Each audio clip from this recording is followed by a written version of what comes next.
Understanding Comics is a 1993 graphic novel. It explores areas including the development, fundamental vocabulary, and different elements of comics, and is written by Scott McCloud. In Chapter 4, McCloud speaks about time frames in comics, which is what we will be focusing on. Apart from this, the author Scott McCloud has written many books, including Making Comics, Zod, and Superman Adventures.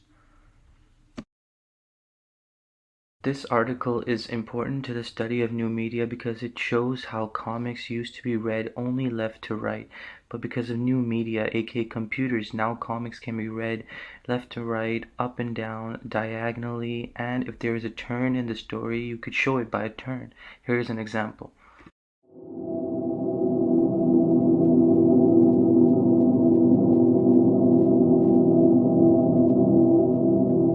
In this chapter, Scott McCloud explains the comic format and discusses its underlying structures and techniques.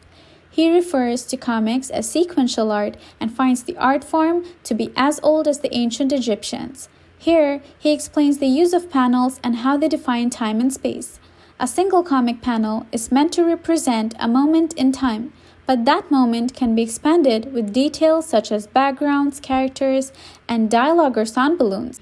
Adding or removing these details, or dividing them into several panels, or even altering the shapes and sizes of these panels can manipulate the reader's perception of time. McCloud says, the interaction of time and comics generally leads us to one of two subjects, sound or motion. Motion can be displayed using motion lines, zip ribbons, and pictorial methods to represent the path of moving objects through space, like using multiple images of a running character to display running. Sound can be represented by using word balloons or sound effects. McCloud's analysis of time frames can be connected to technologies in other fields.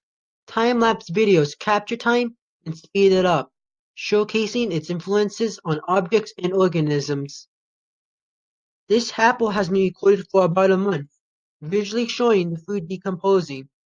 When transitioning from video to image, time no longer shares a relationship to it.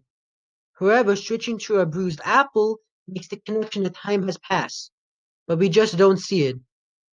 The video of an apple decomposing is the accumulation of all time, not the breakdown of it. If we transition this video into a comic, we can take all 31 days and give it its own panel to showcase the process slowly. But to retain readers' attention, we must skip unnecessary chunks, still keeping the passage of time, but more visually appealing. From entertainment, education, and research, time-lapse videos offer a single duration of an object or organism. It reaches complex levels when there is more added to the frame, each with their own unique reaction and duration.